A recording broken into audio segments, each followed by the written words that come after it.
Bienvenue dans The Deep Dive. On plonge aujourd'hui dans un univers boursier un peu particulier, les penny stocks. Ah, les penny stocks.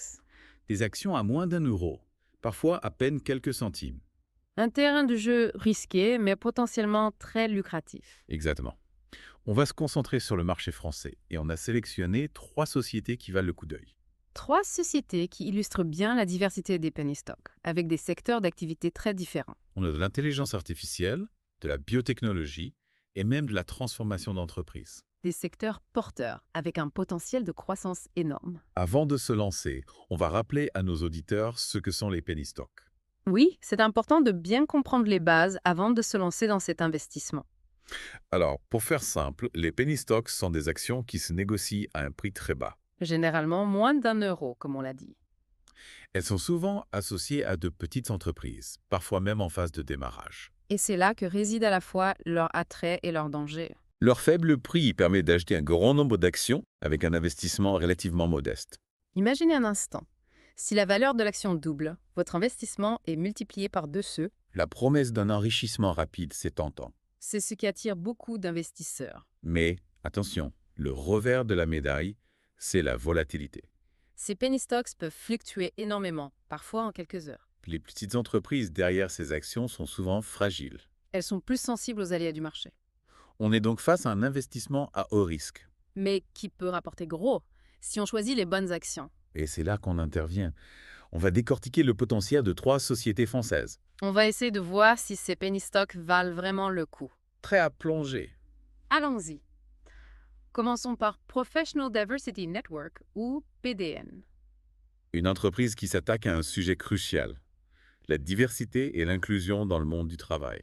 Il propose des solutions pour connecter les entreprises avec des talents de tous horizons. Imaginez un monde où le recrutement ne serait plus freiné par les barrières traditionnelles.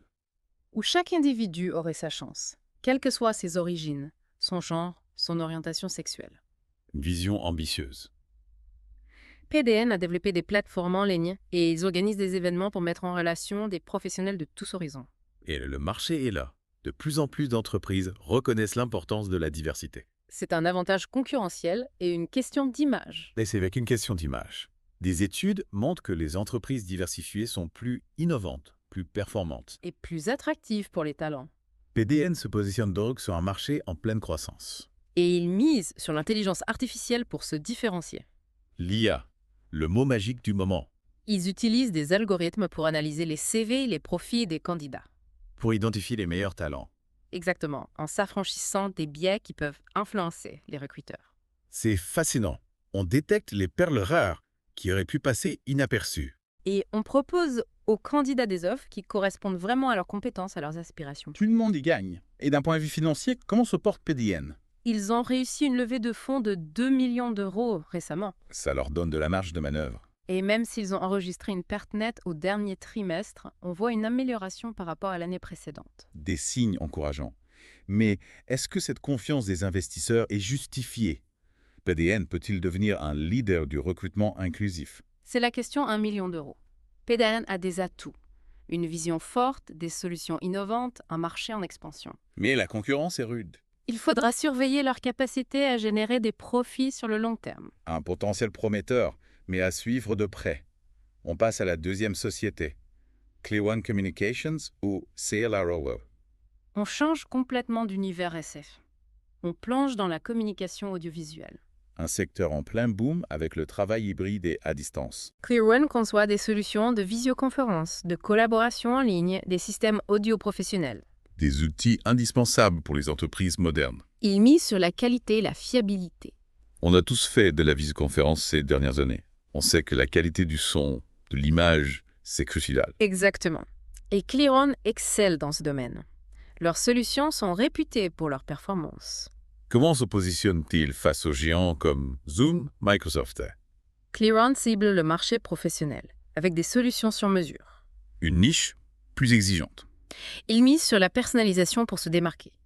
Et ils ont enregistré une forte croissance de leurs ventes au dernier trimestre. Oui, c'est encourageant. Mais il faut souligner une décision stratégique importante. Ils délocalisent leur production de la Chine vers Singapour. Un choix audacieux. Quels sont les enjeux? Ils veulent réduire leurs coûts, diversifier leur chaîne d'approvisionnement, se rapprocher de clients en Asie du Sud-Est. C'est un pari. Il faut maintenir la qualité, gérer la transition. Exactement. Et ils misent beaucoup sur leur microphone BMA 360. Il a été récompensé pour ses performances audio. Un produit phare donc. Potentiellement, oui. Il pourrait devenir un moteur de croissance. Avant de passer à la troisième société, on revient sur les finances de Clearon. Forte croissance des ventes, mais la rentabilité. Le chiffre d'affaires global est en baisse par rapport à l'année dernière. Mais ils ont amélioré leur marge opérationnelle. Un signe positif. Ils sont sur la bonne voie pour une croissance profitable. Clearon. Innovation, qualité, un marché concurrentiel. On passe à la troisième penny stock, Adial Pharmaceuticals, ou Adial. On entre dans le monde de la biotechnologie et de la médecine personnalisée. Un domaine fascinant, plein de promesses. Adial développe des traitements innovants contre les addictions. Un fléau mondial. Leur approche est basée sur le profil génétique des patients. La médecine personnalisée, c'est l'avenir. Leur principal médicament, AD04, cible le trouble de l'alcoolisme. Une addiction qui touche des millions de personnes. En analysant l'ADN, ils identifient des variations génétiques qui influencent la réponse à l'alcool. Et ils adaptent le traitement en conséquence. C'est l'idée. Un traitement sur mesure. C'est révolutionnaire. Ça pourrait changer la donne pour le traitement de l'alcoolisme. Et où en sont-ils dans la recherche? Ils ont terminé des essais cliniques de phase 2 avec des résultats prometteurs. C'est encourageant. Ils préparent la phase 3, l'étape cruciale avant la mise sur le marché. Une étape coûteuse, risquée. Comment financer tout ça? Ils ont fait des levées de fonds, bénéficié de subventions, et ils ont obtenu un brevet américain récemment. Un brevet, c'est une protection importante. Ça renforce leur position. Surtout sur un marché comme celui des traitements anti-addiction qui pèsent des milliards. Il faut rester prudent. Le développement de médicaments, c'est long, complexe. Oui, la route est encore longue pour AD04. Mais si Adial réussit, l'impact sera énorme. Pour les patients, pour l'économie. C'est passionnant, mais il faut garder la tête froide. Investir dans Adial, c'est un pari sur l'avenir. Haut potentiel, mais risque élevé. Comme toutes les penny stocks. Exactement. On est là pour vous aider à décrypter tout ça. On se retrouve très vite pour la suite de notre analyse.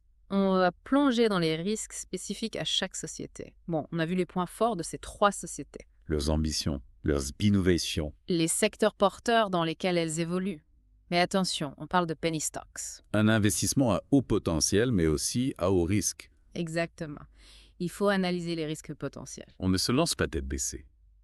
Pour chaque société, les risques sont différents. Prenons PDN. Leur positionnement sur la diversité et l'inclusion, c'est porteur. Oui, c'est dans l'air du temps. Mais le marché du recrutement est très concurrentiel. Beaucoup d'acteurs, des géants internationaux, des petites startups. Comment PDN peut se démarquer VAR? C'est là que l'intelligence artificielle entre en jeu. Oui, ils ne font pas que mettre en relation les entreprises et les candidats. Ils développent des algorithmes. Des algorithmes qui analysent les données des candidats. Plus finement, plus objectivement qu'un humain. C'est intéressant mais suffisant pour garantir leur succès. Mais l'IA, c'est un peu la mode en ce moment. Est-ce que PDN ne surfe pas juste sur une tendance? Ont-ils une réelle expertise? Bonne question. Il est tôt pour le dire. Il faut voir si leur approche basée sur l'IA fera vraiment la différence. À suivre donc. Exactement. On verra si leurs algorithmes s'adaptent aux besoins des entreprises, s'ils convainquent les recruteurs. Donc pour PDN, le risque, c'est de ne pas réussir à s'imposer. Malgré l'innovation. Oui, c'est un risque. Passons à Clearon, un autre secteur concurrentiel, la communication audiovisuelle. Oui, très concurrentiel. Et leur principal défi, c'est peut-être cette délocalisation à Singapour. Ah oui, ce choix de déplacer leur production. C'est risqué. Ils veulent réduire les coûts, mais ils s'exposent à des problèmes. Des problèmes logistiques, de communication. Exactement. Et un risque de baisse de qualité. Sans parler des tensions géopolitiques. L'Asie du Sud-Est, ce n'est pas toujours stable. C'est vrai, Clearon joue gros. Si ça marche, avantage concurrentiel. Mais si ça rate, Les conséquences peuvent être lourdes. un pari risqué. Mais il mise aussi sur l'innovation, avec le microphone BMA 360. Oui, ce microphone a du potentiel. Mais il faut qu'il s'impose face aux marques établies. Encore un défi, hein. La réussite dépendra de leur marketing, de leur capacité à toucher les professionnels. L'innovation ne suffit pas. Il faut savoir la vendre. Et pour Adial Pharmaceuticals, les principaux risques ça. Le risque principal, c'est l'échec des essais cliniques de phase 3. L'étape cruciale pour un nouveau médicament. Si les résultats sont mauvais, c'est la catastrophe. Et même si les essais sont bons, il y a l'autorisation de mise sur le marché.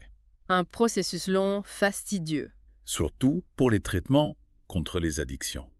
Un domaine sensible. Et il faut convaincre les médecins, les patients. De l'efficacité et de la sécurité du traitement. Le marché des addictions, c'est complexe. Et n'oublions pas la concurrence. D'autres sociétés développent des traitements personnalisés. La bataille sera rude. Adia a peut-être une longueur d'avance, mais elle n'est pas seule. Il faudra surveiller la concurrence. Voir si Adial peut s'imposer comme leader. Exactement. Beaucoup de défis pour ces trois sociétés. Oui, des défis, des risques. Mais c'est aussi ce qui rend les penny stocks attrayantes. C'est le jeu. Au risque, au potentiel. Mais avant d'acheter, il faut bien comprendre.